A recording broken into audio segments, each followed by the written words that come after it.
ప్రతిరోజు బైబిల్ చదువుతూ ఉన్నారు అని నేను అనుకుంటున్నాను. ఎందుకంటే ఈ ప్రవచన వాక్యములు చదువువాడు, వినువాడు, ఇందులో రాయబడిన వాటిని గైకొనేవాడు ధన్యుడు అని బైబిల్ చాలా స్పష్టంగా తెలియచేస్తుంది.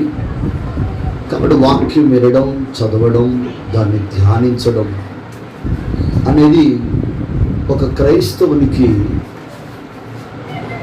తన జీవితంలో ఒక భాగంగా మారిపోవాలి. ఎందుకంటే చాలామంది బైబిల్ వాక్యాన్ని చదువుతూ మనం గమనిస్తాం. బైబిల్ నేను ఒక 20 సార్లు చదివానండి, 30 సార్లు చదివానండి, 15 సార్లు చదివానండి అని చాలాసార్లు బైబిల్ ఇన్నిసార్లు చదివాను, అన్నిసార్లు చదివాను అని కొన్నిసార్లు మనం చెప్పడం గమనిస్తాం. బైబిల్ చదువుతున్నటువంటి మన జీవితాల్లో దేవుని వాక్యాన్ని ధ్యానించడం అనేది చాలా ప్రాముఖ్యమైన విషయం.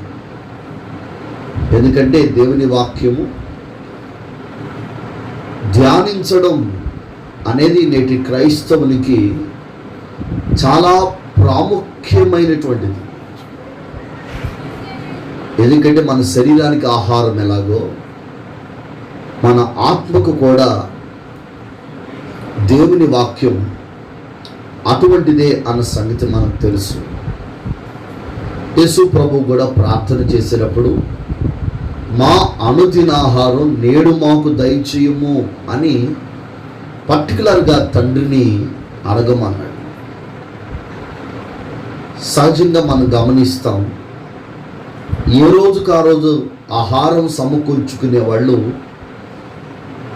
చాలా వరకు కొంత తక్కువగా ఉండొచ్చు. ఎందుకంటే సహజంగా రేపొద్దున్నే ఏం వండుకోవాలో ఈ రాత్రికి తెచ్చిపెట్టుకుంటారు, ఒకవేళ కూలి పనికి వెళ్ళే వాళ్ళైనా. కానీ ఏ రోజుకు ఆ రోజు కావలసింది ఏంటంటే దేవుని యొక్క వాక్యమే. ఏ దినమునకు ఆ దినము ఇశ్రాయేలు ప్రజల గనక అరణ్య ప్రయాణంలో ప్రతిరోజు ఉదయాన్నే వారి కొరకు మన్నాను దేవుడు సమకూర్చినట్లుగా ఏ రోజుకు ఆ రోజు వాళ్ళు సమకూర్చుకుంటూ ఉండాలి. అయితే ఈరోజు మనం గమనించాల్సింది ఏంటంటే, వారు 7వ దినమున అనగా విశ్రాంతి దినాన ఆ దినమును కూడా ముందు దినాన్నే వారు సమకూర్చుకొని ఆ మన్నాను వారు తింటూ, ఆ దేవతలు తినే మన్నా తినడం వలన ఎంతో ఆరోగ్యవంతులుగా వాళ్ళ జీవితాలు మార్చబడినట్లుగా మనం గమనిస్తాం. వాళ్ళలో బలహీనుడు కానీ వాళ్ళల్లో వ్యాధిగ్రస్తులు కానీ లేకుండా మంచి ఆరోగ్యాన్ని వాళ్ళు వ్యక్తిగతంగా వాళ్ళు అనుభవించారు. అయితే బైబిల్లో మనం గమనించి చూసినప్పుడు క్రైస్తవుని జీవితంలో కూడా వారు తిన్న ఆహారం వల్ల వారు నశించిపోయారు. కానీ యేసుక్రీస్తు అన్నాడు, పరలోకంలోంచి దిగి వచ్చిన జీవాహారమును నేనే అని. ఆది యందు వాక్యముండెను, వాక్యమే దేవుడైండునని. ఆ వాక్యము శరీరధారిగా ఈ లోకానికి వచ్చాడు ప్రభు యేసుక్రీస్తు. కాబట్టి ఆ వాక్యం అనే ఆహారాన్ని ప్రతిరోజు మనం ఏం చేస్తూ ఉండాలంటే ధ్యానిస్తూ ఉండగలగాలి. అలా వాక్యాన్ని ధ్యానిస్తూ ఉంటే, దేవుని వాక్యం ధ్యానిస్తున్నటువంటి మన జీవితాల్లో వాక్యము వలన మనం జీవించే వారంగా మార్చబడతాం. ఎందుకంటే బైబిల్ అంటుంది, మనుష్యుడు రొట్టె ముక్క వలన మాత్రమే కాదు, దేవుని నోటి నుంచి వచ్చు ప్రతి మాట వలన బ్రతుకుతున్నాడు అని. కాబట్టి యేసయ్య మాట ఈరోజున ప్రతి మనిషిని ఆయన ప్రతి మాట బ్రతికిస్తుంది అనే విషయాన్ని గమనించాలి. అయితే బైబిల్లో ఒకసారి మనం గమనించి చూసినప్పుడు దేవుని వాక్యాన్ని చాలామంది చదువుతూ ఉంటారు, కానీ ధ్యానించేటువంటి వాళ్ళు చాలా తక్కువ మంది. ఇశ్రాయేలు ప్రజలు ఏ రోజుకు ఆ రోజు మన్నా సమకూర్చుకున్నట్టు ఏ రోజుకు ఆ రోజు ప్రతి విశ్వాసి దేవుని సముఖంలో నిలబడి ఆ దినము కొరకు దేవుడు ఏ ఆలోచన, ఆ దినము కొరకు దేవుడు ఏ ప్రకటన, ఆ దినము కొరకు దేవుడు ఏ ప్రత్యక్షత ఆయన ఇస్తాడని దాని కొరకు ఎదురు చూస్తూనే ఉండాలి నేడు క్రైస్తవుడు. కానీ ఈ రోజున మనం గమనిస్తే ఉదయం లెగిస్తే టీవీ వర్తమానాల మీద ఆధారపడడం, లేకపోతే సెల్ ఫోన్లో ఈ యూట్యూబ్లో ఫేస్బుక్లో వచ్చే వర్తమానాల మీద ఆధారపడడం, లేదా కంప్యూటర్లో ల్యాప్టాప్ ఉంటే వాటి మీద ఆధారపడి చేసుకోవడం మనం గమనిస్తాం. అయితే గమనించండి, చాలామంది జీవితాల్లో వారు ఆధారపడవలసింది ఏంటంటే దేవుని వాక్యం మీద ఆధారపడి దేవుని సన్నిధిలో అనుదినం దేవుని వాక్యాన్ని బాగా ధ్యానం చేయడం అనేది ప్రతి క్రైస్తవునికి చాలా ప్రాముఖ్యమైనది. ఎంత దేవుని వాక్యం విన్నా, ఎంతమంది దైవజనుల ద్వారా దేవుని వాక్యం వింటున్నా, వ్యక్తిగతంగా దేవునితో నీవు మాట్లాడడం ప్రార్థన అయితే, దేవుడు నీతో మాట్లాడడం అనేది వాక్య ఉపదేశం. కాబట్టి ప్రతిరోజు వ్యక్తిగతంగా దేవునికి నీకు మధ్య ఒక సన్నిహితమైన సంబంధం ఉండాలి. దేవునికి నీకు మధ్య ఆ ఆధ్యాత్మ, ఆ యొక్క వాక్యము ద్వారా ఆ కనెక్టింగ్, దేవుడు ప్రతిదినం నీకు ఏమి చెప్పాలనుకుంటున్నాడు, ఏమి బోధించాలనుకుంటున్నాడు. ఎందుకంటే ప్రతి అనుక్షణం అనుదినం క్రైస్తవునిగా నీవు ఎన్నో పోరాటాలని, ఆటంకాలని నీ జీవితం ఎదుర్కొంటూ ఉంటావు. ఆ దినములకు తగినట్లుగా దేవుడు తన వాక్యం ద్వారా నీతో మాట్లాడుతూ ఉంటాడు. ఉదాహరణ చెప్తాను. ఒకసారి మా మేనత్త ఒక ఆవిడ ఏమని చెప్పిందంటే, అప్పట్లో ఈ టీవీలు తక్కువ, టీవీలో వర్తమానాలు లేవు, రేడియోలో ఆర్ఆర్కే మూర్తి గారు జీవజలములు ఇలాంటి వాక్యాలు వస్తూ ఉండేవి. అప్పుడు వాక్యం విందామని ఆమె అంది, బాబు నాకు ఒక రేడియో కొనిపెట్టాలి నువ్వు అని.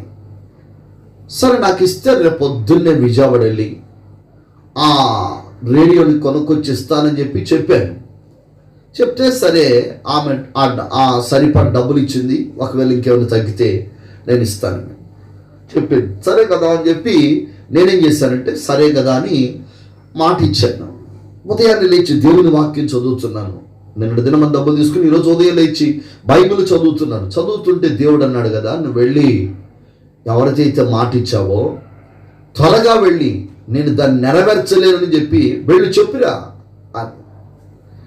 దేవుడు అలా మాట్లాడినప్పుడు నా ఆత్మకు అంతరంగానికి అర్థమైంది.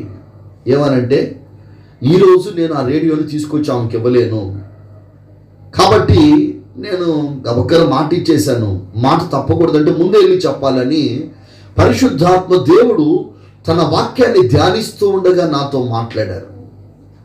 అప్పుడు నాకు ఒక అవగాహన కలిగిందనమాట. చూడండి, గమనించండి, దేవుని వాక్యం నువ్వు ప్రతిరోజు ధ్యానిస్తుంటే నీ అనుదిన జీవితంలో చిన్న చిన్న విషయాలలో కూడా నువ్వు తప్పిపోకుండా పవిత్రతగా దేవుని ఎదుట బ్రతకడానికి దేవుని వాక్యం అనేది నీకు ఎంతైనా ప్రయోజనాన్ని, మేలును కలుగజేసేటువంటిదిగా ఉంటుంది. అందుకని ప్రతి క్రైస్తవుడు ఏం చేయాలంటే బైబిల్ని ప్రతిరోజు తను వ్యక్తిగతంగా ధ్యానించడం అనేటువంటి అలవాటును చేసుకోవాలి. ఈరోజు వాక్య భాగంలో నుంచి వాక్యం ధ్యానించడం ఎలాగో, వాక్యం ధ్యానించడం వలన ఎటువంటి ప్రయోజనాలు ఉన్నాయో అనే విషయాన్ని మనం ధ్యానం చేస్తాం. అప్పుడు మీకు ఏమర్థం అవుతుందంటే, వాక్యము ధ్యానించడం యొక్క ప్రాముఖ్యత, వాక్యము ఎలా ధ్యానించాలో చదువుకుంటూ వెళ్ళడం వేరు కదా, దేవుని వాక్యాన్ని ధ్యానించడం వేరు. అందుకని బైబిల్లో అక్కడక్కడ మనకి ఒక మాట కనబడుతుంది. ఎక్కువగా కీర్తనల గ్రంథంలో, కీర్తనలోనే మనకు కనబడుతుంది. ఏమని తెలుసా, అక్కడక్కడ సెలా సెలా సెలా అనే పదం కనబడతా ఉంటుంది. ఆ ఫోన్ దాన్ని ఎదురుగా తీసి అక్కడ తీసి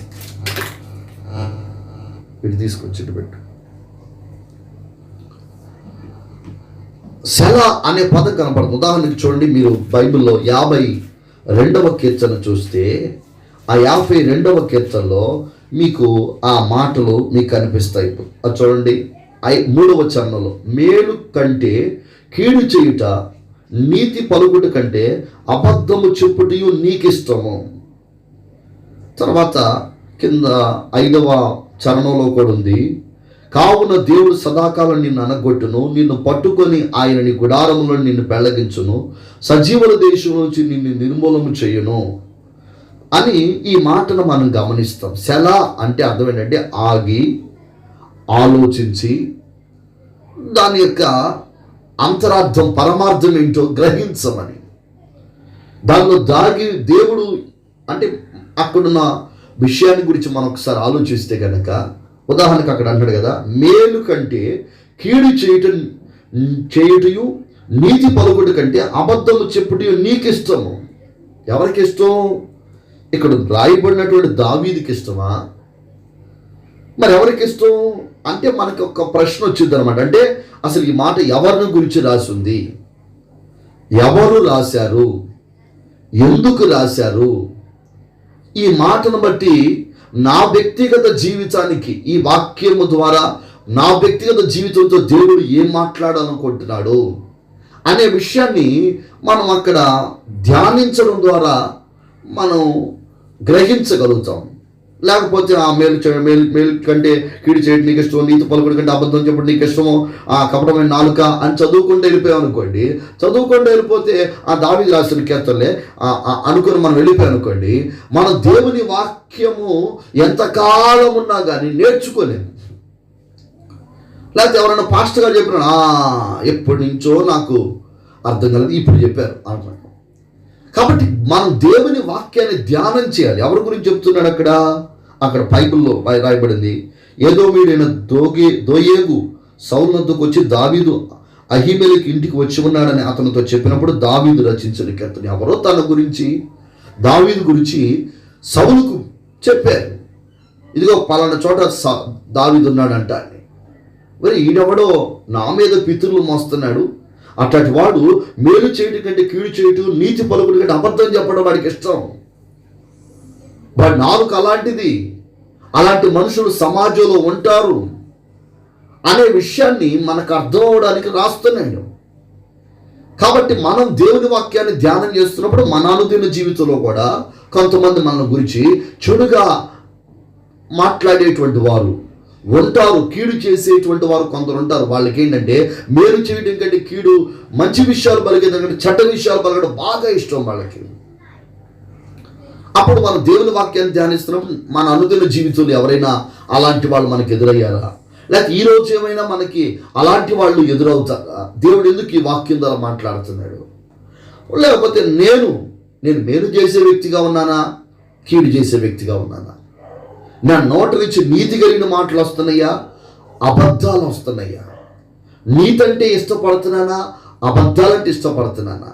మేలు చేయడం అంటే నాకు ఇష్టమా, కీడు చేయడం అంటే నాకు ఇష్టమా అని వ్యక్తిగతంగా మనలను పరిశీలన చేసుకోవడానికి, మనకు అలాంటి ప్రజలు ఎదురవుతారేమోనని అలా పరిశీలన చేసుకోవడానికి మన వ్యక్తిగత జీవితంలో ఎంతో ప్రయోజనకరంగా ఉంటుంది. ఇలా ధ్యానిస్తున్నప్పుడు మనకి కొంతమంది గుర్తుకు వస్తూ ఉంటారు. ఏసైకే కీడు చేయాలని ఉద్దేశించాడు ఇస్కరియోతు యోధ. తండ్రి అయిన దావీదుకే కీడు చేయాలని ఆలోచించాడు ఆ యొక్క అబ్షాలోము. ఇలాగా మనం కొంతమంది బైబిల్లో ఈ మాటలు ధ్యానిస్తున్నప్పుడు కొందరు గుర్తుకొస్తారు. దాన్ని ఏమన్నాడు? ధ్యానించుట. కాబట్టి క్రైస్తవుడు ప్రతిరోజు ఇలాగా దేవుని వాక్యాన్ని ధ్యానించాలి. ఇప్పుడు ఈరోజు మీకు దేవుని వాక్యం చెప్పగలుగుతున్నానంటే నేను వాక్యాన్ని ధ్యానించాను. ఆ ధ్యానించినప్పుడు దేవుడు నా మనస్సులోనికి కొన్ని తీసుకొని వచ్చాడు విషయాలని. ఆ తీసుకొని వచ్చిన విషయాలని నేను మీతో పంచుకోగలుగుతున్నాను. ఇప్పుడు నేను ధ్యానించలేదనుకోండి, ఏమవుతుంది? నేను ప్రారంభ దశలో సేవకు వచ్చినప్పుడు 1999వ సంవత్సరంలో దేవుడు సేవకు సమర్పించుకొని ఒక బైబిల్ కాలేజీలో 4 నెలల తర్ఫీదు పొందడానికి వెళ్ళాను. ఒక బైబిల్ కాలేజీలో ఎటర్నల్ లైట్ మినిస్ట్రీ అని, అక్కడ తర్ఫీదు పొందడానికి వెళ్ళాను. 4 నెలలు 4 రోజుల్లాగా అయిపోయింది. అయిపోయిన తర్వాత తిరిగి మరలా 1999 నవంబర్ 20 7వ తారీఖు 8వ తారీఖు ఇంటికి వస్తున్నాను. ఇప్పుడు నేనేంటంటే, ఇప్పుడు 4 నెలలు ట్రైనింగ్ చేశావు, నువ్వేం వాక్యం చెప్తావు అని అడుగుతారు నన్ను. అడిగితే నేను వాళ్ళకి ఏం వాక్యం చెప్పాలని ఆలోచన చేసి, ఇక నాకు వాక్యం ఎలా ధ్యానించాలో అంత అవగాహన లేకపోవడం ద్వారా ఇక బైబిల్లో ఎక్కడన్నా నీతి అని కనబడితే నీతి నీతి నీతి నీతి అనే వచనాలన్నీ రాసి పెట్టుకున్నా. భయభక్తులు అని ఎక్కడ కనబడితే నోట్సులు భయభక్తులు అనే మాటలన్నీ రాసుకొని పెట్టుకున్నా. ఎన్నో ప్రసంగాలు విన్నా. దాదాపుగా ఒక 6 నుంచి 7 సంవత్సరాలు ఎన్నో ప్రసంగాలు విన్నా. అన్ని ప్రసంగాలు విన్నా. దేవుని వాక్యం వ్యక్తిగతంగా ధ్యానించడం నాకు తెలియకపోవడం ద్వారా, బైబిల్ కాలం చెప్తుంటే కొన్ని క్రొత్త విషయాలు, అనేకమైన విషయాలు నేను తెలుసుకున్నాను, కానీ వ్యక్తిగతంగా దేవుని వాక్యాన్ని ధ్యానించడం తెలియకపోవడం ద్వారా నేను ఈ మాటలని ఇక ఈ రాసి పెట్టుకున్న నోట్స్లో నీతి భయభక్తులు పరిశుద్ధత అని ఇట్లా రాసి పెట్టుకొని ఇక ప్రసంగం చేద్దాం అనుకొని వచ్చాను. వాక్యం చెప్తామంటే ఫస్ట్ టైం బాగా బైబిల్ పిచ్చింది. ఆ బైబిల్ కాలేజ్ చెప్పిన కొన్ని మాటలు తీసుకొని చెప్పాను, నిలబడ్డాను. దేవుడు గడ్డి పరకను కూడా నిలబెట్టి వాడుకున్నట్టుగా ఆ రోజు దేవుడు బాగానే వచ్చిన వాళ్ళందరితో కొన్ని విషయాలు మాట్లాడడం జరిగింది. ఇక అలాగనే వాక్యం చెప్తున్న చాలా రిఫరెన్సులు తీసుకొని ప్రసంగం చేయడం ప్రారంభిస్తాను. రోజున ఒక దైవజనుడు, నేను బైబిల్ కాలేజీ నుంచి వచ్చినందుకు కృతజ్ఞతగా మా అక్క ప్రార్థనా కూడిక ఏర్పాటు చేసింది. ఆ ప్రార్థనా కూడిక దైవజనుడు వచ్చారు. దైవజనులు సహవాసులు అండి, యెహోషువ గారు. ఇప్పుడు ఆయన దేవుని రాజ్యానికి వెళ్ళిపోయారు. ఆ దైవజనులు వచ్చి దేవుడు ఆయన మనసులో పెట్టినటువంటి ఆలోచనలు నాతో పంచుకున్నారు. నువ్వు బైబిల్ కాలేజీలో కొన్ని విషయాలు నేర్చుకుంటావు, కానీ దేవుని పాదాల దగ్గర కూర్చుంటే మరిన్ని విషయాలు, ఒక వచనములో నుంచి అనేకమైన ఆధ్యాత్మికమైన విషయాలు దేవుడు నీకు నేర్పిస్తాడు అని ఆ దైవజనులు చెప్పిన మాటను బట్టి దేవుని సన్నిధిలో ప్రార్థన చేసుకున్న కానించి దేవుని వాక్యాన్ని ధ్యానించడం, అనేకమైన విషయాలు దేవుడు బోధించడం జరిగింది. మీకు ఎందుకు ఈ విషయాన్ని జ్ఞాపకం చేస్తున్నానంటే, దేవుని వాక్యాన్ని వ్యక్తిగతంగా ధ్యానించడం అనేది నేర్చుకోకపోతే మన పరిస్థితి అలాగనే ఉంటుంది. కొంతమంది వాక్యాలు నోట్స్ నింపేస్తూ ఉంటారు. ఎవరైనా చెప్పిన ప్రసంగాలు పుస్తకాలు నిండిపోతూ ఉంటాయి. కానీ వ్యక్తిగతంగా వాళ్ళు ధ్యానించింది ఒక్క మాట నోట్స్ మీద కనపడతాం, ఒక్క మాట హృదయంలో కనపడదు, హృదయంలో కనిపించదు. ఏ దైవజను ద్వారా దేవుడు మాట్లాడతాడని ఎదురు చూస్తారు, కానీ వ్యక్తిగతంగా తనకి దేవునికి మధ్య ఓ సత్సంబంధం కలిగిన జీవితాన్ని చేయాలనేటువంటి ఆ ఆలోచన లేని వారిని జీవిస్తున్నారు. అందుకని ప్రియ సహోదరులారా, దేవుని సేవకుల ద్వారా దేవుడు మరిన్ని శ్రేష్టమైన విషయాలు బోధిస్తాడు. కానీ అనుదిన జీవితానికి మనకు అవసరమైనటువంటి విషయాలను పరిశుద్ధాత్మ దేవుడు వ్యక్తిగతంగా మనతో మాట్లాడినట్లుగా ప్రతిరోజు దేవుని వాక్యాన్ని ధ్యానించడం అనేది చాలా ప్రాముఖ్యం.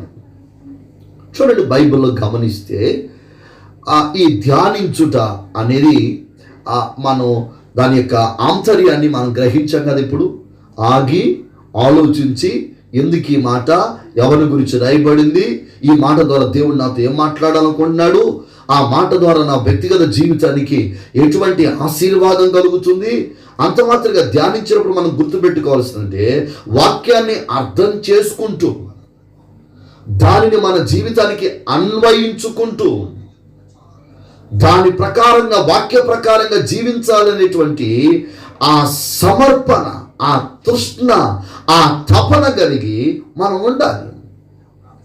చాలామంది దేవుని వాక్యాన్ని అయితే చదువుతుంటారు, ధ్యానిస్తూ ఉంటారు, దేవుడు మాట్లాడాడు అనుకొని చంకలు కొట్టుకుంటూ ఉంటారు తప్ప దేవుడు మాట్లాడిన దాని ప్రకారంగా అనుసరించి నడిచే విషయంలోకి వచ్చేసరికి వారి వ్యక్తిగత జీవితాల్లో పెడత్రవ పట్టిన వారుగా మారిపోతారు. కాబట్టి క్రైస్తవునిగా నీ జీవితంలో, నా జీవితంలో ఎప్పుడు దేవుని వాక్యాన్ని ధ్యానిస్తున్నా దేవుడు నీతో ఏమైతే మాట్లాడుతున్నాడో ఆ మాట్లాడిన మాటలని అనుసరణగా నీ జీవితంలో పెట్టి కొనసాగాలి. మరి ఇంతకీ దేవుని వాక్యం ఎప్పుడు ధ్యానించాలి? కొంతమంది ఫైట్ టైం ఉదయాన్నే లేచినప్పుడు ధ్యానించాలని, కొంతమంది పడుకునేటప్పుడు ధ్యానించాలని. కానీ బైబిల్ ఏమంటుందంటే ఎల్లప్పుడూ దేవుని వాక్యాన్ని ధ్యానించాలి. దివారాత్రము దానిని ధ్యానించువాడు ధన్యుడని కీర్తన 1వ కీర్తన 2వ చరణంలో రాయబడింది. దివారాత్రములు, పగలు రాత్రి కూడా దేవుని వాక్యాన్ని ఏ సమయంలోనైనా ధ్యానించాలి. 119వ కీర్తనలో మనం గమనిస్తే 119వ కీర్తనలో 97వ చరణంలో కూడా ఆ మాట అంటున్నాడు. చూడండి, 97వ చరణంలో, నీ ధర్మశాస్త్రము నాకెంతో ప్రియంగానున్నది, దినమెల్లా నేను దానిని ధ్యానించుచున్నాను. హోల్ డే, రోజంతా దేవుని వాక్యాన్ని మనం ధ్యానిస్తూనే ఉండాలి. ఎక్కడ ఏ పని చేస్తున్నా, ఏ ప్రయాణం చేస్తున్నా, ఉదయాన ఈ మాట నాకు అర్థం కాలేదే, దేవుడు ఎందుకు చెప్పలేదే, ఈ మాట అర్థం ఏమిటో నాకు అర్థం కాలేదని అలాగ మళ్ళీ మనం ఏం చేయాలంటే బాగా పరిశీలన చేసుకోండి, మనం బాగా ధ్యానిస్తూ ఉండాలి. కొంతమందికి చూడండి, కొన్ని మాటలు మనసులో పడ్డాయి అనుకున్నా పోవు, ఇక నిద్రపోతున్నా, కూర్చున్నా, నించున్నా అదే ఆలోచన. వాళ్ళు ఎందుకన్నారు ఆ మాట, వాళ్ళు ఎందుకలా ఆ ప్రవర్తి, వాళ్ళు ఎందుకు అలా చేశారని అదే మాటను ధ్యానిస్తూ ఉంటారు. అట్లాగా మన జీవితంలో దేవుని వాక్యాన్ని మనం ఏం చేయాలంటే నిత్యము ధ్యానిస్తూ ధ్యానిస్తూ ధ్యానిస్తూ ధ్యానిస్తూ ఉండాలి. అనుక్షణము దేవుని వాక్యాన్ని ధ్యానిస్తూనే ఉండాలి. దేవుని వాక్యంలో భక్తులు ధ్యానించిన విధానాన్ని వాళ్ళు చెప్తున్నారు.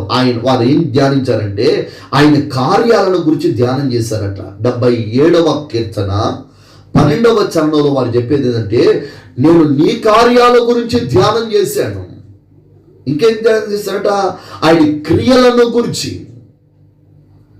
అంటే ఆయన చేసిన కార్యాలు అనేది, ఆయన చేసిన అద్భుతాలు. అదే 119వ కీర్తనలో 27వ చరణంలో ఉంటుంది, దేవుని యొక్క ఆశ్చర్య కార్యములను నేను ధ్యానించుచున్నాను. అంటే నువ్వేం చేయాలి, ఆయన ఏ ఏ ఆశ్చర్య కార్యాలు చేశాడో, ఎలాంటి అద్భుతాలను ఆ పితరుల పట్ల చేశాడో, అనేక మంది పట్ల చేశాడో వాటిని ధ్యానించగలగాలి.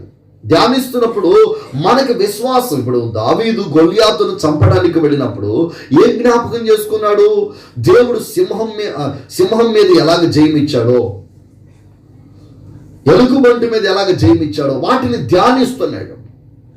అందుకేనంటే నువ్వు చిన్నపిల్లవాడు ఎలాగెళ్ళి జయించగలుగుతావు అంటే అతనున్న మాట ఏంటంటే, రాజా మాట అనమాకండి, నీ కంటికి చిన్నోళ్ళ కనపడొచ్చండి, నేను ఆరాధిస్తున్న దేవుడు నాకేం చేశాడు తెలుసా, సింహము నోటి నుంచి తప్పించాడు, ఎలుగుబంటి నోటి నుంచి తప్పించాడు.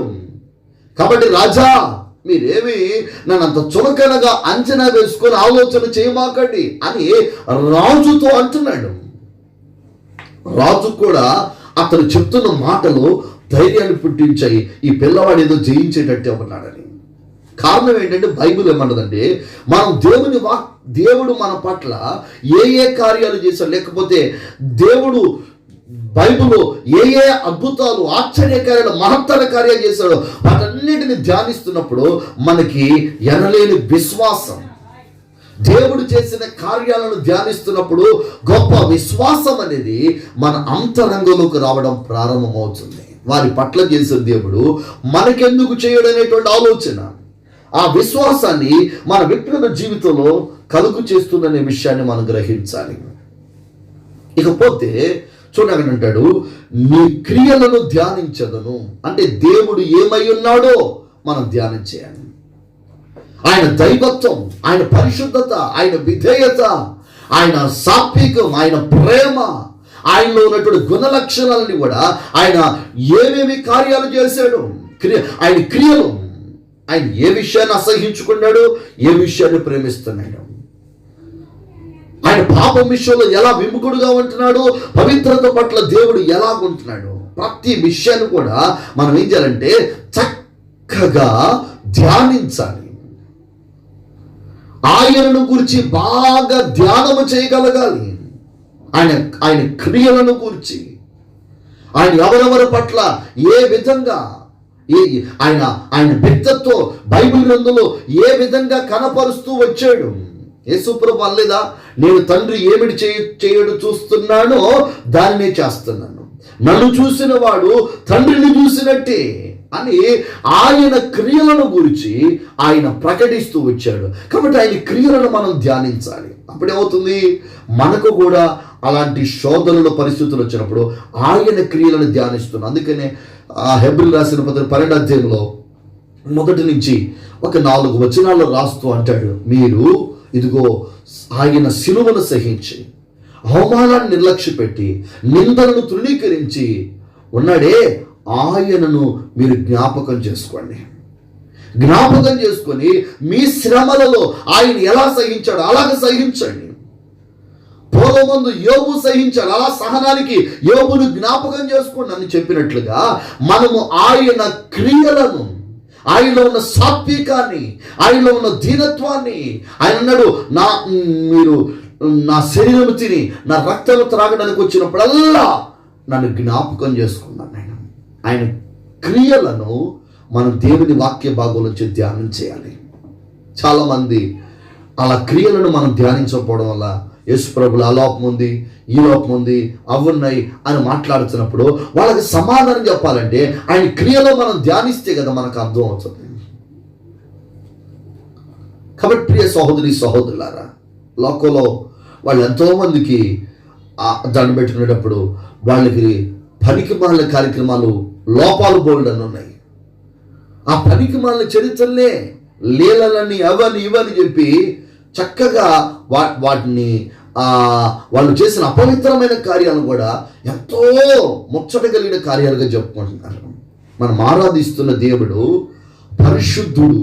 ఆ పరిశుద్ధుడైన దేవుని యొక్క క్రియలను మనం ధ్యానించడం ద్వారా మన వ్యక్తిగత జీవితంలో కూడా అలాంటి పరిశుద్ధత పట్ల ఒక ప్రగాఢమైన వాంఛ కలిగి పవిత్రతగా బ్రతకడానికి మనలో కూడా ఒక ఆశ రగులుతూ ఉంటుంది అనే విషయాన్ని కానీ అప్పుడు కొన్నిసార్లు కొంతమంది భక్తుల గురించి సాక్ష్యం వింటాం.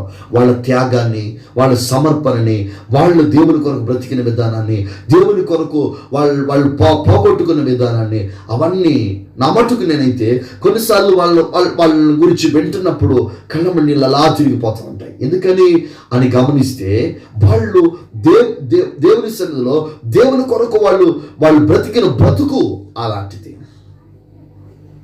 వాళ్ళు బ్రతికిన బ్రతికి అలాంటినప్పుడు మరి ప్రభువైన యేసుక్రీస్తుని గురించి మనం గనక ధ్యానం చేస్తే ఆయన క్రియలు ఇంకెంత శ్రేష్టమైనవిగా, శ్రేయస్కరమైనవిగా మనకు కనపడితే ఆలోచించాం. అందుకని భక్తులు అంటున్నారు, ఆయన క్రియలను ధ్యానిస్తాను. 119వ కీర్తనలో 78వ చరణంలో అయితే అంటాడు, ఆయన ఉపదేశాన్ని ధ్యానం చేస్తాను. ఉపదేశం అంటే దేవుడు పెట్టిన కొన్ని నియమములు, దేవుడు పెట్టిన కొన్ని నియమములు, ఆ నియమాలను మనం ధ్యానం చేయాల. దేవుని యొక్క పద్ధతులు, విధానాలు. ఉదాహరణకి మనం గమనిస్తే ఒక వ్యక్తి దేవుని దగ్గరకు వచ్చాడు, మొదట ఏం చేయాలి? విశ్వాసం కలిగి ఉండాలి. తర్వాత ఏం చేయాలి? మారు మనసు పొందాలి. ఆ తర్వాత ఏం చేయాలి? బాప్తిసం పొందాలి. ఆ తర్వాత ఏం చేయాలి? పరిశుద్ధాత్మ అభిషేకం చేత నింపాలి. ఇలాగా దేవుని ఉపదేశాన్ని, నియమాలను క్రమముగా ధ్యానించగలగాలి. అలా క్రమముగా నేర్చుకోగలగాలి. అలా క్రమముగా నేర్చుకున్నాడు అనుకోండి, ఆ వ్యక్తి కదలకుండా స్థిరంగా నిలబడగలుగుతాడు. అందుకని కొన్ని పాశ్చాత్య దేశాల్లో ఏం చేస్తారంటే, కొత్తగా వచ్చిన వాళ్ళకి, కొత్తగా రక్షణలోకి వస్తున్న వాళ్ళకి ఏం చేస్తారంటే, మళ్ళీ ప్రత్యేకమైనటువంటి రీతిలో వాళ్ళకి బోధిస్తారు. ఎందుకంటే వాళ్ళకి సంఘానికి చెప్పే ఉపదేశాన్ని వాళ్ళకి చెప్తే వాళ్ళకి అర్థం కాదు. సంఘానికి చెప్పే ఉపదేశాన్ని వాళ్ళకి చెప్తే వాళ్ళకి అర్థం కాదు. ఆలోచిస్తున్నారండి. ఇప్పుడు ఉదాహరణ చెప్తాను. యేసన్న గారి వాక్యాలు ప్రారంభ దశ నుంచి ఎక్కువగా వింటాం. 91, 92 నుంచి 92, 93 ఆ టైం నుంచి యేసన్న చాలాసార్లు చెప్తుండే, ఒక అమ్మ ఇంటికి రమ్మంటే ఎన్నో ఎక్కడ మీటింగ్లో కనపడ్డా, రండి యేసన్న గారు అని అడుగుతూ ఉండేది. అమ్మ ఖాళీ చూసుకొని వస్తా అన్నాను. ఎందుకో రోజు ప్రార్థన చేస్తాను, దేవుడు ప్రేరేపించాడు వెళ్ళి ప్రార్థన చేయమని. కాబట్టి ఆ ఇంటికి వెళ్తే ఆమె చెప్పింది, ఏమో ఆమె బిజీగా ఉండడం వల్ల నేను వెళ్ళలేకపోయాను అని చెప్తూ ఒకసారి వెళ్ళానని చెప్పారు ఆయన. అయితే విషయం ఏంటంటే, అలా చెప్పినప్పుడు యేసన్న గారు ఒక మాట అనేవాళ్ళు. చాలామంది అంటారు, పాస్టర్ గారు మా ఇంటికి ఎందుకు వస్తారులేండి, పేదవాళ్ళ ఇంటికి ఎందుకు వస్తారులేండి అని అంటే అప్పుడు నవ్వుకునేవాడిని. కానీ ఇప్పుడు వ్యక్తిగతంగా సేవలోకి వచ్చిన తర్వాత కొన్ని అనుభవాలు ఎదురవుతుంటే, ఓహో యేసన్న గారు చెప్పిన ఆ మాట యొక్క అర్థం ఇదా అని అర్థం చేసుకోవడానికి దగ్గర దగ్గర 15-20 ఏళ్ళు పట్టింది నాకు. అప్పుడు వింటా ఉండేవాడిని కానీ దాని గురించి సరైన అవగాహన లేక. మీకు ఎందుకు ఈ మాట చెప్తున్నానంటే, కొత్తగా వచ్చిన వారికి మారు మనసు అంటే ఏంటో, విశ్వాసం అంటే ఏంటో, బాప్తిస్మం అంటే ఏంటో, పరిశుద్ధాత్మ నింపుదల అంటే ఏమిటో, ఇవన్నీ కూడా క్రమముగా వారికి నేర్పించామనుకోండి, ఇక వాళ్ళు కదలరు. వచ్చిన వాళ్ళందరినీ అది ఇది అని సంఘానికి చెప్పి ఉపదేశం చేస్తే వీళ్ళకి ఏమవుతాడు, పునాది లేకపోవడం ద్వారా, సరైన పునాది పడకపోవడం ద్వారా క్రీస్తులో స్థిరంగా నిలబడలేక కొన్నిసార్లు పడుతున్నారు, లెగుస్తున్నారు. ఎట్టకాలకి ఏదో కొద్దిగా భక్తి లాక్కొని వస్తున్నారు కానీ పునాది ఉండట్లేదు వాళ్ళకి. కాబట్టి అందుకని అన్నాడు, నేను నీ ఉపదేశాన్ని ధ్యానిస్తాను, నీ నియమము ఏ క్రమము తర్వాత ఏదో, దేని తర్వాత ఏదో, ఏ అనుభవం తర్వాత అనుభవం, ఏ విధంగా ఎదగాలో, ముందుకు అడుగులు వేయాలో దాన్ని నేను బాగా ధ్యానం చేస్తాను అంటున్నాడు. ఇంకొక మాట మనం గమనిస్తే, మరొక మాట ఏంటంటే 48వ కీర్తనలో 9వ చరణంలో అంటాడు. ఒక మాట చూడండి, కీర్తన గ్రంథంలో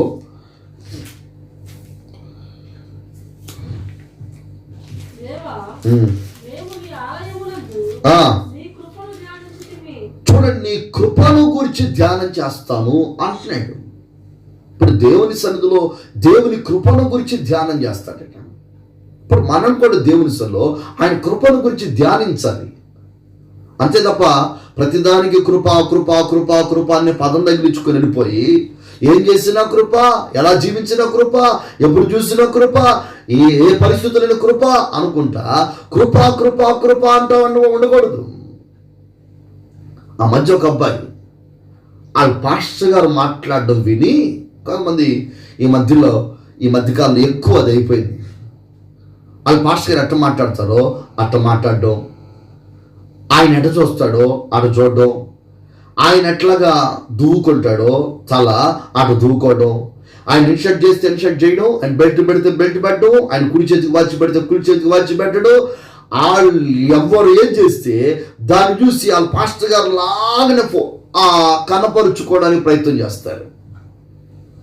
ఇప్పుడు ఈ అబ్బాయిని ఎవరు పలకరించి, బాబు బాగున్నావా అంటే దేవుడి కృపలో బాగున్నా అంటాడు. అమ్మా నాన్న దేవుడి కృపలో అమ్మా నాన్న బాగున్నారు అని ప్రతిదానికి, ఉద్యోగం ఎలాగ దేవుడి కృపలో ఉద్యోగం బాగుంది అని ఇక ప్రతిదానికి కృప ఏ మాట చెప్పలేమండి. కృప అని చివరికి కృప అని ఒక అమ్మాయిని ఎత్తుకుపోయాడు. అర్థమవుతండి. ఇక లెగిచ్చే కృప, కూర్చుండే కృప అంటున్నాడు, కృపను ఎత్తుకొని పోయాడు. మీరు ఆలోచిస్తున్నారా? కృపను దేని తగిలించాలో, దేనికి వాడాలో, ఏ విషయంలో వాడాలో, ఎలాగ వాక్యం ధ్యానిస్తూ ఉంటే మనకు అవగాహనలోకి వస్తుంది.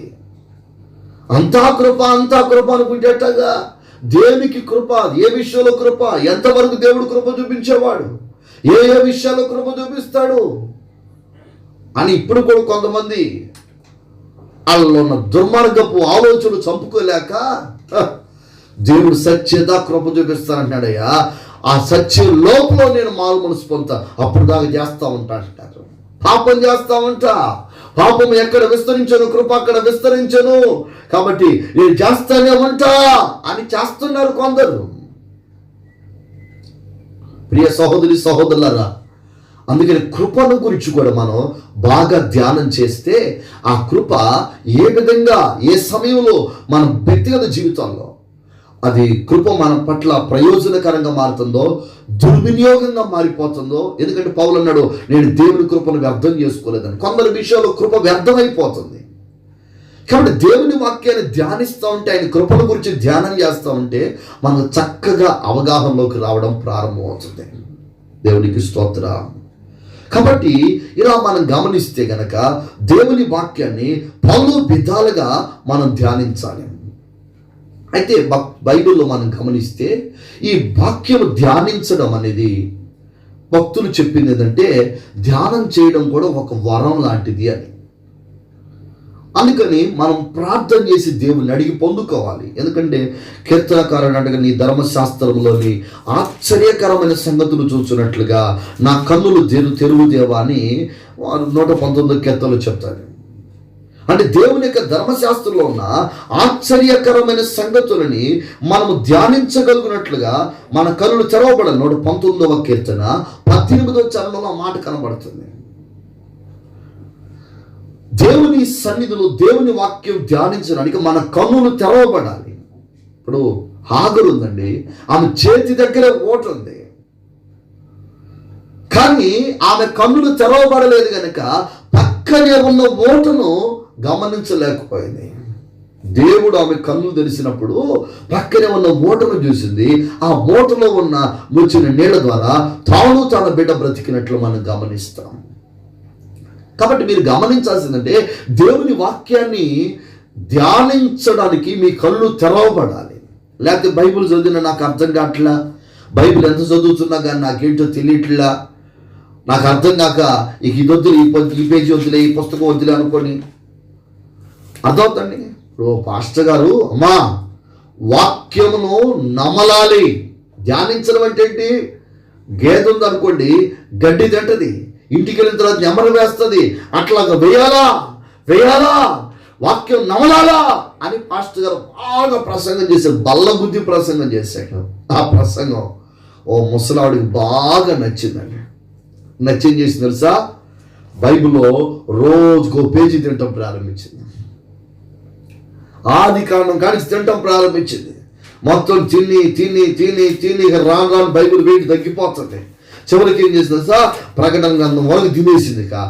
అట్ట ఆ చివరిది చివరిదే అట్ట పట్టుకొని ఇట్టగా బైబిల్ ప్రార్థనకు వస్తుంది. అయ్యా నువ్వు చెప్పినట్టుగా బైబిల్ అంతా తిని పడేసా, ఆ పుస్తకం నాకు దొరకగానే తింటిని అని ఆయన చెప్పాడు కదా, కాబట్టి నేను కూడా తినేసా అని. వాక్యమును ఎలా ధ్యానించాలో, వాక్యమును అర్థం చేసుకునే కన్నులు తెరవబడక పుస్తకాన్ని తినిపడేసింది, బైబిల్ పుస్తకాన్ని తినేసింది ఆమె. బైబిల్ అందుకేనంటుంది మనం ఆయన లేఖనాలను ధ్యానించేటప్పుడు, వాక్యాన్ని ధ్యానించేటప్పుడు మన కన్నులు తెరవబడాలి, మనోనేత్రాలు వెలిగించబడాలి, వాక్యములో ఉన్నది ఉన్నట్టుగా అర్థం చేసుకునే అవగాహన నేత్రాలు తెరవబడాలి. ఈ చివరి దినాల్లో భయంకరమైన దుర్బోధలు, సాతాను అనేకులు కళ్ళు కప్పి వాక్యములో ఉన్నది ఉన్నట్టుగా గ్రహించక తప్పుగా అపార్థం చేసుకోవడానికి వారి స్వకీయమైన దురాశలకు అనుగుణంగా బైబిల్ని అవగాహన చేసుకోవడానికి అదిగో సాతాను అనేక కళ్ళు మూసేస్తున్నాడు. ఆ కళ్ళు మూయబడిన వాళ్ళు ఏం చేస్తారంటే వాళ్ళ మనసులో ఉన్న దురాశకి అనుగుణంగా బైబిల్ని మలుచుకొని మాట్లాడతారు. బైబిల్ని వాక్యం వాళ్ళకి ఎలాగ అనుకోవైతే అలా మార్చేసుకొని మాట్లాడుతూ ఉంటారు. కాబట్టి ప్రియ సహోదరి సహోదరులారా, బైబిల్ నీకు నాకు చెప్పే విషయం ఏంటి తెలుసా? ఆయన వాక్యం వింటున్న మన వ్యక్తిగత జీవితాలలో ఇదిగో మనము మన కన్నులు తెరవబడినట్లుగా హృదయపూర్వకంగా దేవుని కోరుకోవాలి. అదే కీర్తనలో దావీదు కూడా అంటాడు. చూడండి 27వ కీర్తన 4వ చరణం చూడండి. 27వ కీర్తన 4వ చరణం.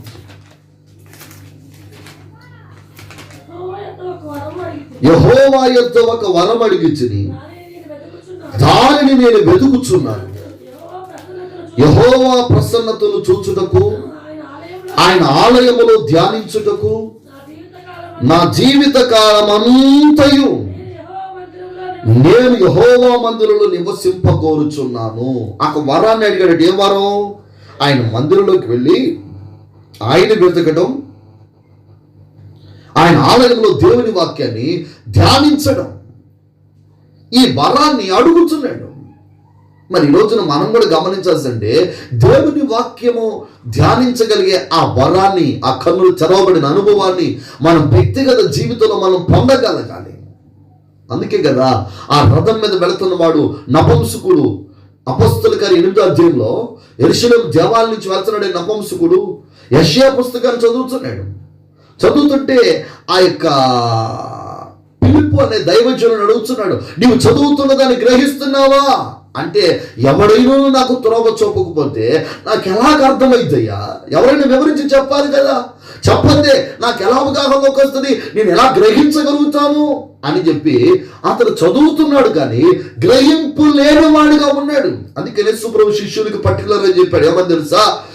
శిష్యులారా, మీకు గ్రహించుటకు నేను శక్తినిచ్చానని. దానియేలుతో కూడా దేవుని దూత గబ్రియేలు చెప్తున్న మాట ఇదే. ఏమని? దానియేలు, గ్రహింప శక్తినిచ్చుటకు నేను వచ్చాను నీకు.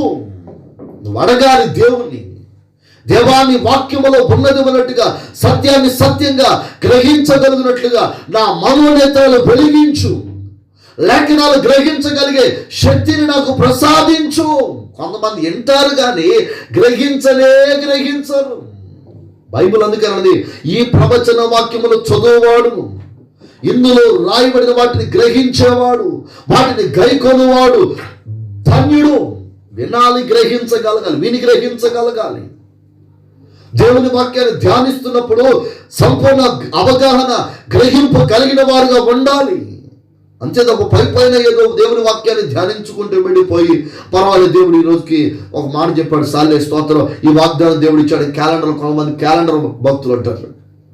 క్యాలెండర్ కాడికి వెళ్ళి వాగ్దానం చేసుకుని, అమ్మయ్య దేవుడి క్యాలెండర్లో వాక్యం ద్వారా నాతో మాట్లాడు, ఆమేన్ హల్లెలూయా ప్రైజ్ ది లార్డ్ అనుకుంటున్నాను. నువ్వు వాక్యం ధ్యానం చేస్తుంటే ఆ వాక్యంలో నుంచే నీకు ఆజ్ఞను ఇస్తాడు, హెచ్చరికనిస్తాడు. ఆ వాక్యములోంచి వాగ్దానాన్ని ఇస్తాడు దేవుడు. ఏ దినమునకు ఆ దినము నీకేమి కావాలో ఆలోచన దేవుడు నీకు ఇస్తామంటాడు. అందుకే నువ్వు ధ్యానించగలిగినట్లుగా నీ కన్నులు తెరవబడాలని, ఆ ధ్యానించే వరముతో నీవు నింపబడాలని, నీవు అలా ధ్యానించే వ్యక్తిగా నీవు ఉండాలని దేవుని సన్నిధిలో నువ్వు కోరుకోగలగాలి. అప్పుడు ఖచ్చితంగా నువ్వు దేవుని వాక్యం చెప్పినట్లుగా నువ్వు దేవుని వాక్యాన్ని ధ్యానించగలుగుతావు.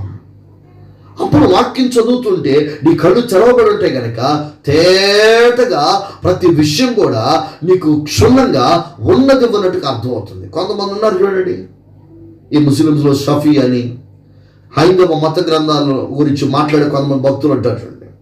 వాళ్ళందరూ వాదిస్తూ ఉంటారు, మాట్లాడుతారు, బైబిల్ తప్పుగా పాలా. నేను ఒక్క విషయం గుర్తుపెట్టుకోండి, వాళ్ళకి బైబిల్ అసలు అర్థం కాదు. అది ఎంత చదువుకోనేవ్వండి, ఎంత నాలెడ్జ్ ఉండనివ్వండి, వాళ్ళకి బైబిల్ అర్థం కాదు. అర్థం కాకే తప్పుగా అపార్థం చేసుకుంటున్నారు వాళ్ళు. బైబిల్ అందుకని రాయబడింది కొరింథీయులకు రాసినటువంటి పత్రికలో. ఈ మాటని మనం జ్ఞాపకం చేసుకోవాలి, గుర్తుపెట్టుకోవాలి. అలాంటి వాళ్ళ విషయంలో మనం గుర్తుపెట్టుకోవాల్సింది, వాళ్ళు బైబిల్ గురించి మాట్లాడుతుంటే మన వాళ్ళు ఏమనుకుంటారు, నిజమే కదా వాళ్ళు చెప్పేది రైట్ ఏమో అనుకుంటారు. మీరు గుర్తుపెట్టుకోవాల్సిందంటే, అటు ముస్లిమ్స్ అయినా ఇటు హిందూస్ అయినా మరెవరైనా పరిశుద్ధాత్మ దేవుని చేత నింపబడకుండా ఒక వ్యక్తికి బైబిల్ లేఖనం అనేది సంపూర్ణంగా సత్యం అనేది అర్థం కాదు. చూడండి, బైబిల్లో అక్కడ రాయబడింది కదా, చూడండి 9వ వచనం నుంచి, ఇది కొరింథీయులకు రాసిన మొదటి పత్రిక 2వ అధ్యాయము 9వ వచనం నుంచి నేను చదువుతున్నాను, జాగ్రత్తగా గమనించండి. దానికి ముందు కూడా ఒక మాట చదువుతాను. దానికి ముందు కూడా 6వ వచనం నుంచి పౌలు అంటాడు, పరిపూర్ణులైన వారి మధ్య జ్ఞానము బోధించుచున్నాను, అది ఈలోక జ్ఞానం కాదు కానీ నిరర్ధకులైపోవచ్చున్న ఈలోక అధికారుల జ్ఞానము కాదు, కానీ దేవుని జ్ఞానము మర్మమైనట్టుగా బోధించుచున్నాను. ఈ జ్ఞానం మరుగై ఉండను, జగదుత్పత్తికి ముందుగానే దీనిని దేవుడు మన మహిమ నిమిత్తం నియమించను. అది లోకాధికారులు ఎవరికి తెలియదు. అది వారికి తెలిసి ఉండి ఎడల మహిమాస్వరూపియగు ప్రభువును సిలువ వేయక పోయుందురు. ఆనాడు ధర్మశాస్త్రం చదివిన వాళ్ళకి, అధికారము కలిగిన వాళ్ళకి అర్థం కాలేదు. అందుకనే సత్యం అనగా ఏమిటి అని పిలాతు యేసు ప్రభుని అడుగుతాడు పర్టికులర్గా. కారణం వాళ్ళకి అర్థం కాలేదు. చూడండి, అక్కడ అంటున్నారు కదా, ఇందును గురించి దేవుడు తను ప్రేమించు వారి కొరకు ఏమి సిద్ధపరచునో అవి కంటికి కనబడలేదు, చెవికి వినబడలేదు, మనిషి హృదయమునకు గోచరము కాలేదు, మనుషులకు అర్థం కాల అని వ్రాయబడి ఉన్నది. మనకైతే దేవుడు వాటిని తన ఆత్మ వలన బయలుపరచి ఉన్నాడు. ఆ ఆత్మ అన్నిటినీ దేవుని మర్మములను కూడా పరిశోధించుచున్నాడు. పరిశుద్ధాత్మ దేవుడు ఒక వ్యక్తికి బయలుపరిస్తే తప్ప ఎవ్వరికీ అర్థం కాదు. ఈ షఫీకి, కరుణాకర్, సుగుణాకి ఎలాగ దేవుడు బయలుపరుస్తాడా? పరిశుద్ధాత్మ దేవుడు అటువంటి వ్యక్తులకు బయలుపరచాడు. పరిశుద్ధాత్మ దేవుడు ఒక వ్యక్తికి బయలుపరిస్తే తప్ప ఏ వ్యక్తికి కూడా బైబిల్ అర్థం కాదు. అందుకని అక్కడ రాయబడిన మాట గమనిస్తే కనుక, ఒక మనుషుని సంగతులు అతనిలో ఉన్న మనుషాత్మకే కానీ మనుషుల్లో మరి ఎవరికి తెలియను, అలాగే దేవుని సంగతులు దేవుని ఆత్మకే కానీ మరి ఎవరికి తెలియవు.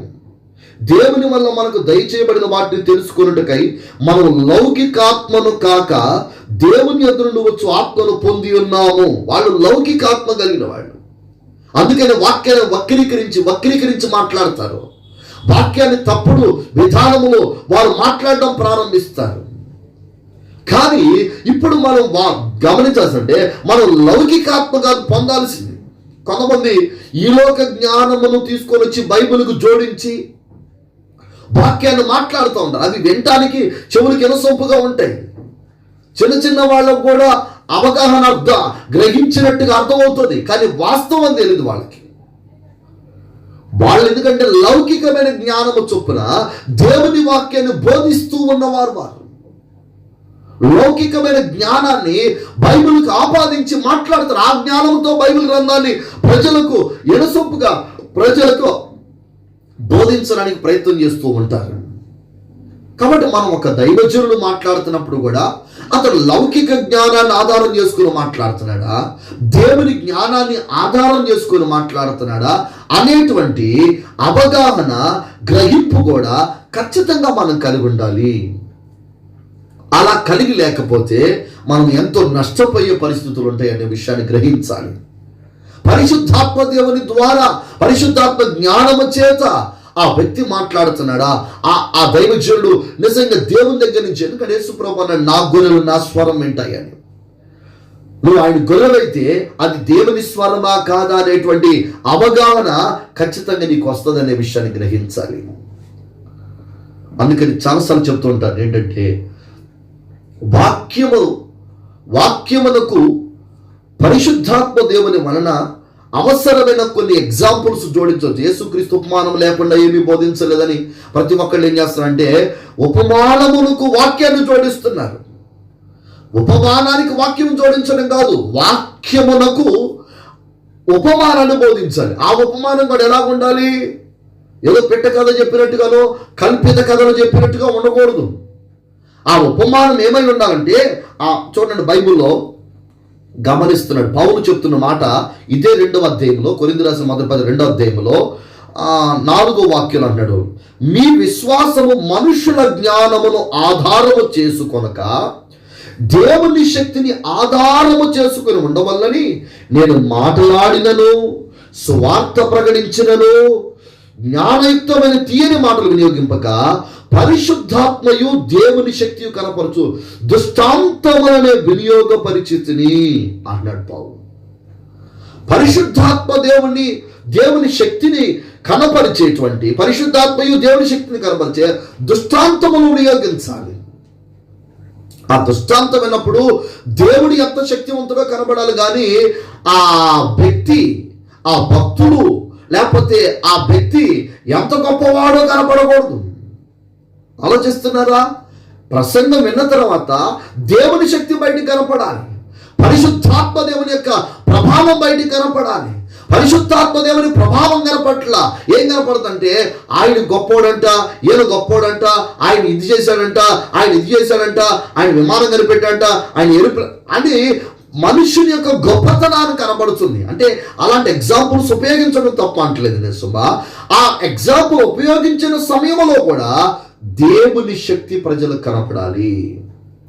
దేవుని శక్తి కనబడకుండా మన జ్ఞానమో లేకపోతే మనం చెప్పిన ఎగ్జాంపుల్ యొక్క శక్తో వాటి ప్రభావమో అనేది ఎప్పుడు కూడా కనిపించదు. అందుకనే చాలా జాగ్రత్తగా ఈ విషయాన్ని గమనించాలి. తమ్ముళ్ళు అడిగారన్నా యూట్యూబ్లో పెట్టేటప్పుడు దానికి కొంచెం ఎఫెక్ట్లు ఇచ్చి సంగీతం పెట్టి ప్రజలు వినటానికి ఆకర్షణీయంగా ఉండే విధంగా పెడదాం. ఎందుకంటే అలా పెడదామా అని అడిగారు.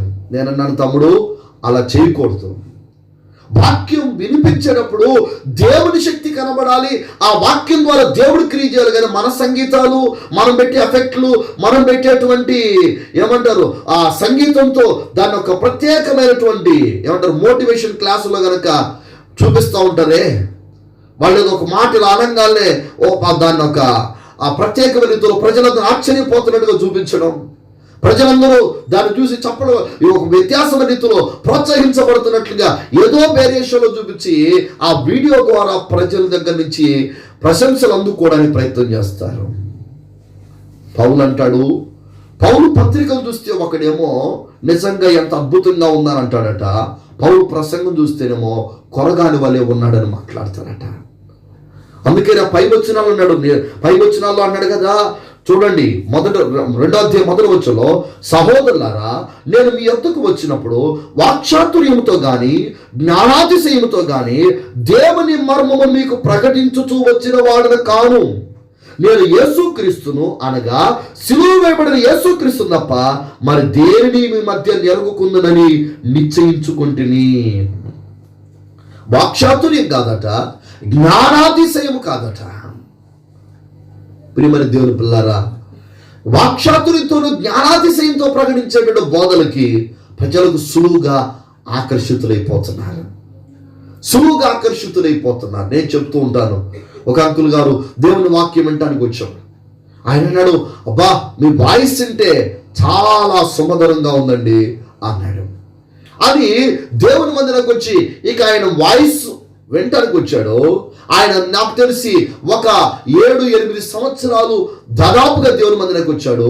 కానీ 7-8 సంవత్సరాల్లో మారు మనసు పొందింది కానీ, రక్షించబడింది కానీ, యేసుక్రీస్తు గొప్పతనాన్ని గురించి మాట్లాడింది కానీ, తన జీవితాన్ని దేవునికి సమర్పించింది కానీ లేదు. కారణం ఏంటంటే కేవలం నా వాయిస్ కోసం చూశాడు, అది బాగుంది అనుకున్నాడు, వాయిస్ కోసం వచ్చాడు, అంతటితో అయిపోయింది అంతే. ఇక మిగతాదంతా ఇవ్వలేదు. కాబట్టి ఒకవేళ దేవుని సేవకులు వింటే దయచేసి గమనించండి, మన నైపుణ్యత చూపించడానికి, మన జ్ఞానమును కనుపరచడానికి ప్రయత్నం చేస్తే ప్రజలు కేవలం ఏ ఉద్దేశంతో మనం విత్తనాలు విత్తుతున్నామో ఆ ఉద్దేశమే నెరవేరుద్ది తప్ప వేరొకటి నెరవేరు. ప్రజలు నీకు ప్రశంసలు అందించవచ్చు, లేకపోతే కింద కామెంట్లు మంచిగా రాయొచ్చు, లేకపోతే లైక్లు ఎక్కువ కొట్టేయచ్చు, నీ యొక్క వీడియోస్ పోస్టులు చేయొచ్చు, లేకపోతే నీ గురించి ఘనంగా చెప్పుకోవచ్చు, అన్నీ జరుగుతాయి. కానీ అసలు ఆ వాక్య సందేశం ఎవరిదో ఆయన మాత్రం మహిమపరచబడ్డు, ఆయన మాత్రం కనపడడు, ఆయన నామానికి మాత్రం ఎట్టి పరిస్థితుల్లో మహిమ రాదు. పౌలు తనను గురించి దేవుని యొక్క మర్మం ప్రకటించు వచ్చినటువంటి అపోస్తలుడైన పౌలు ఏమంటాడంటే, నేను జ్ఞానాతిశయంతో కానీ వాక్చాతుర్యంతో కానీ నేను రావట్లేదు. కానీ ఈ రోజుల్లో వాక్చాతుర్యానికి ఆకర్షించబడినంతగా దేవునికి ఆకర్షితులు కాలేకపోతున్నారు. దయచేసి దేవుని పిల్లలారా, ఈ మాటల్ని కొంచెం జాగ్రత్తగా మీరు ఆలోచించగలిగితే, సత్యాన్ని సత్యముగా యోచించగలిగినటువంటి వ్యక్తులుగా మార్చబడగలిగితే, నిజంగా వాస్తవాన్ని మీరు గ్రహించిన వారుగా మార్చబడతారనే విషయాన్ని మాత్రం మర్చిపోకూడదు. మర్చిపోకూడదు. అలాగా మన వ్యక్తిగత జీవితాల్లో సత్యాన్ని గ్రహించకుండా ఇంకా కన్నులు మూయబడిన పరిస్థితులనే మన జీవిత కాలం అంతా వెళ్ళిపోతుంది. అందుకనే మనం గమనించాల్సిందే, మనము లౌకికమైన జ్ఞానంతో కాకుండా పరిశుద్ధాత్మ దేవుని యొక్క ఆత్మను పొంది ఆ ఆత్మ ద్వారానే సమస్తాన్ని గ్రహించాలి. ఇప్పుడు 2వ అధ్యాయం 13వ వచనంలోకి వెళదాం. మనుషులు జ్ఞానమును నేర్పు మాటలతో కాక ఆత్మ సంబంధమైన సంగతులతో సరిచూచుచు ఆత్మ నేర్పు మాటలతో వీటిని గురించి మేము బోధించుతున్నాం. ఆత్మ సంబంధమైన సంగతుల్ని ఈ భౌతిక సంబంధమైన సంగతితో మనం సరిపోల్చకూడదు. కానీ ఆత్మ సంబంధమైన సంగతులని ఆత్మ సంబంధమైన వాటితోనే పోల్చాలి. ఇప్పుడు యేసు ప్రభు ఎగ్జాంపుల్స్ ఎందుకు చెప్పాడు? పరలోక సంబంధమైన విషయాలు ఆ భాషతో ఆ వస్తువులతో మాట్లాడితే అర్థం కాదని, ఇక్కడ ఉన్న సామాన్యమైన వస్తువులు, పరిస్థితుల్ని, వ్యక్తులను, ఆ కాలంలో ఉన్న వాటిని వారికి అర్థమవ్వాలని వాటిని ఆ భాషలో మాట్లాడాడు. లేదా ఆ ఉపమానాలు ఉపయోగించాడు. మీకు అర్థమైందా? కాబట్టి ఈరోజు చాలా మంది అంటే దాని కొరకు యేసు ప్రభు వాళ్ళకి అర్థమవడం కోసం ఆ ఉపమానాలను తీసుకొని ఆయన మాట్లాడితే, ఈరోజు ప్రజలు ఉపమానానికి ఎక్కువ ప్రాధాన్యతనిచ్చి ఆత్మ సంబంధమైన సంగతులకి భౌతిక సంబంధమైన సంగతులు కలిపి లింకు చేసేస్తున్నారు, అవి ఇవి కలిపేస్తున్నారు అన్నమాట. ఆత్మ సంబంధమైన సంగతులు అక్కడ అన్నాడు పౌలు కదా. చూడండి, మరొకసారి చదువుతున్నా 13వ వచనం. మనుషు జ్ఞానము నేర్పు మాటలతో కాక ఆత్మ సంబంధమైన సంగతులను ఆత్మ సంబంధమైన సంగతులతో సరిచూచుచు ఆత్మ నేర్పు మాటలతో వీటిని గురించి మేము బోధించుచున్నాము. ప్రకృతి సంబంధి అయిన మనుషుడు దేవుని ఆత్మ విషయంలో అంగీకరింపడు, అవి అతనికి వెర్రితనముగా ఉన్నవి, అవి ఆత్మానుభవం చేత వివేచింపదగును గాని అతడు వాటిని గ్రహింప జాలడు. ఆత్మ సంబంధి అయిన వాడు అన్నిటిని వివేచించును గాని అతడు ఎవరి చేత నిన్ను వివేచింపబడడు. ప్రభు మనసు ఎరిగి ఆయనకు బోధింపగలవాడెవడు? మనమైతే క్రీస్తు మనసు కలిగిన వారు. పౌలు ఎంత చక్కగా చెప్తున్నాడు చూడండి. ఇక్కడ ఏమనంటే ఆ యొక్క ప్రకృతి సంబంధమైన మనుషుడు ఆత్మ సంబంధమైన సంగతులను అంగీకరించలేడు. అందుకని ఈ రోజులు చాలా మంది ఉపవాస ప్రార్థనలు ఎత్తేసారు. ఒక అబ్బాయి బైబిల్ కాలేజ్ చదివాడట. బైబిల్ కాలేజ్ చదివితే ఆ బైబిల్ కాలేజ్ చదివి వచ్చిన తర్వాత సరే ఓ రోజు ప్రార్థన కూడిక ఏర్పాటు చేసుకున్నారు. అయిపోయిన తర్వాత ఆ భోజనాలు చేస్తున్నప్పుడు పాస్టర్ గారు అడిగాట, బాబు బైబిల్ కాలేజ్ చదివచ్చావు కాబట్టి, బాబు బైబిల్ కాలేజ్ చదివచ్చావు కదా, చిన్న ప్రార్థన చేయి, భోజనం చేద్దామంటే ఆ అబ్బాయి ప్రశ్న వేస్తున్నాడు. ఏమని తెలుసా? ప్రార్థన ఎందుకు చేయాలి అని అడుగుతున్నాడు. యేసుప్రభు స్తోత్రం అని తెలిసాడు, తినేద్దాం, ప్రార్థన ఎందుకు చేయాలి అంటున్నాడు. బైబిల్ ఏమన్నది? ఏ ఆహారమైనా ప్రార్థన వలన వాక్యం వలన అది పరిశుద్ధపరచబడుతుంది. కానీ చాలా మంది సరైన అవగాహన లేక దేనికైనా ఎందుకు స్తుతించాలి, లేదా ఎందుకు ప్రార్థన చేయాలి, ఎందుకు ఉపవాసం ఉండాలి, కొంతమంది ఏంటంటారు ఎందుకు ఏడవాలి, ఓరికి నోరు తెరిచి చెప్తే చాలు ఏసునామల జరుగును గాక, ఏసునామల జరుగును కాక జరిగిపోతుంది కదా అన్న కోణంలో దేవుని వాక్యమును ప్రకృతి సంబంధమైన జ్ఞానం కలిగిన వారు ఆత్మ సంబంధమైన విషయాలు వివేచించలేరు. కొందరు అంగీకరించరు కూడా. అవి వాళ్ళకి వెర్రితనంగా ఉంటాయి. అవి ఆత్మానుభవం చేతులు వివేచింపదగును గనుక అతడు వాటిని గ్రహింపచాలడం. ఆత్మ సంబంధమైన వ్యక్తి అన్నిటిని గ్రహించగలుగుతాడు. నువ్వు ఆత్మ సంబంధమైన వ్యక్తి అయితే నువ్వు ఏది ప్రకృతి జ్ఞానమో, ఏది దేవుని జ్ఞానమో, ఏది ఇంకా లోకంలో దయ్యాల జ్ఞానం కూడా ఉంది. బైబిల్లో చెప్తుంది యాకోబు రాసిన పత్రిక 3వ అధ్యాయంలో ఏది దయ్యముల జ్ఞానమో అన్నిటిని కూడా చక్కగా నువ్వు వివేచించగలుగుతావు, చక్కగా గ్రహించగలుగుతావు. కాబట్టి ప్రియ సహోదరి సహోదరులారా, ఈరోజు దేవుని యొక్క వాక్యం ద్వారా దేవుడు మనతో చెప్తుంది అంటే వాక్యాన్ని మనము ధ్యానించే విషయంలో ఏమి ధ్యానించాలో, ధ్యానించడానికి మన కనులు తెరవబడాలనేటువంటి విషయాన్ని కూడా దేవుని యొక్క వాక్య భాగంలో మనం గమనిస్తాం. కానీ చాలామంది వాక్యం ధ్యానించకపోవడం వల్ల చాలా నష్టపోతున్నారు. వాక్యము వారు వ్యక్తిగతంగా దేవుని స్వరం వినడం, దేవుని యొక్క స్వరాన్ని గ్రహించకపోవడం ద్వారా వాళ్ళు తెలియకుండా ఏ బోధ ఎటువంటిదో, ఏ బోధకుడు ఎటువంటి వాడో, ఏది సరైన బోధో, ఏది ఆత్మ సంబంధమైన బోధో, ఏది ప్రకృతి సంబంధమైన బోధో, ఏది మనుషుని జ్ఞానం ఆధారం చేసుకుని బోధించే బోధో, ఏది దేవుని యొక్క జ్ఞానం చొప్పున బోధించే బోధో కూడా తెలియని పరిస్థితి. చివరిగా ఒక విషయాన్ని చెప్పి నేను ముగిస్తాను. దేవుని వాక్యము ధ్యానించకపోవడం ద్వారా చాలా మంది జీవితాల్లో చాలా రకాలుగా నష్టపోతున్నారు. దేవుని చిత్తమైతే రేపు రాత్రికి మరిన్ని విషయాలు పంచుకోవడానికి ప్రయత్నం చేద్దాం.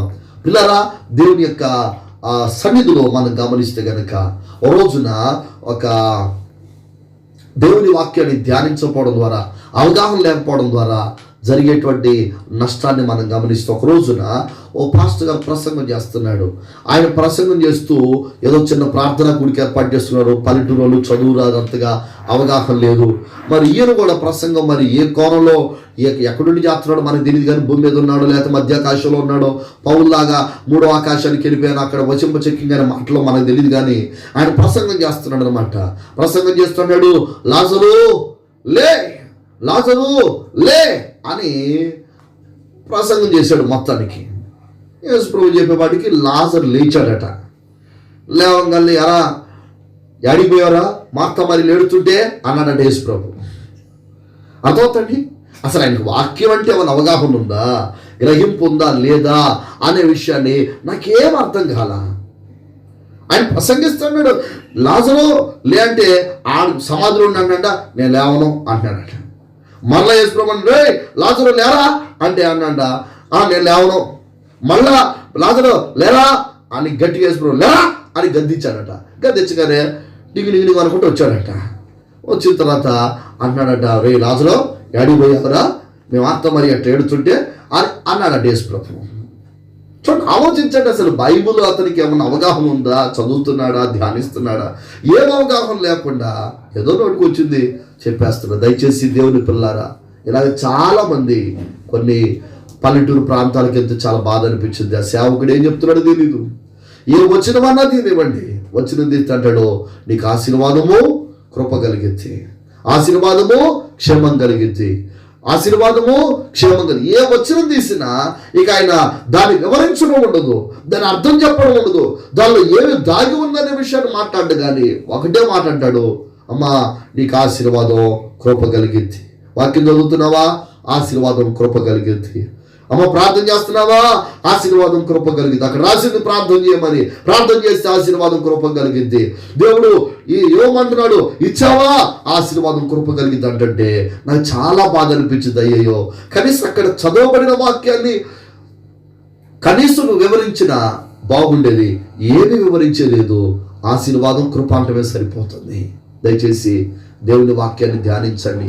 ఏ సేవకుల ద్వారా దేవుడు మాట్లాడుతున్నాడు, ఏ వాక్యోపదేశం ద్వారా దేవుడు మరి ప్రజల హృదయాలను సంధిస్తున్నాడో ఇవన్నీ గ్రహింపగలిగి దేవుని యొక్క ఆ సన్నిధిలో మనం వాక్యంలో ఉన్నతున్నట్టుగా గ్రహించడం ప్రారంభిద్దాం. దేవుని చిత్తమైతే రేపటి దిన ముందు దేవుని వాక్యము ధ్యానించడం వల్ల ప్రయోజనాలు ఏమిటో మనం ధ్యానం చేద్దాం. దేవుడి కృప మనందరికి అనుగ్రహించును గాక. ప్రార్థన చేసుకుందాం.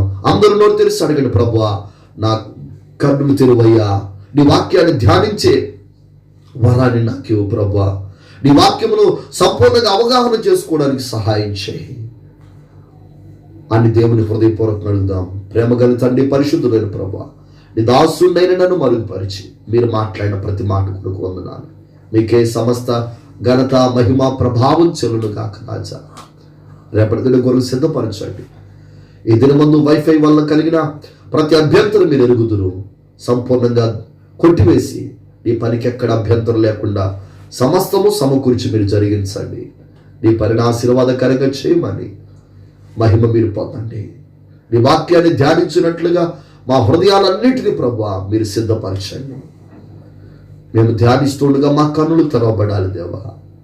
నీ ధర్మశాస్త్రుడు ఆశ్చర్యకరమైన సంగతులు చూడాలి, నీ కార్యాల గురించి ధ్యానం చేయాలి, నీ క్రియల గురించి మేము ధ్యానం చేయాలి, నీ ఉపదేశాన్ని ధ్యానం చేయాలి, నీ కృపను గురించి ధ్యానం చేయాలి.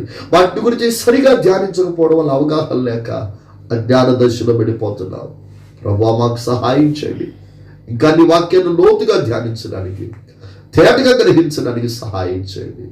ప్రభువా మాకు సహాయం చేయండి. నా కన్నులు తెరవండి, మా కన్నులు తెరవండి.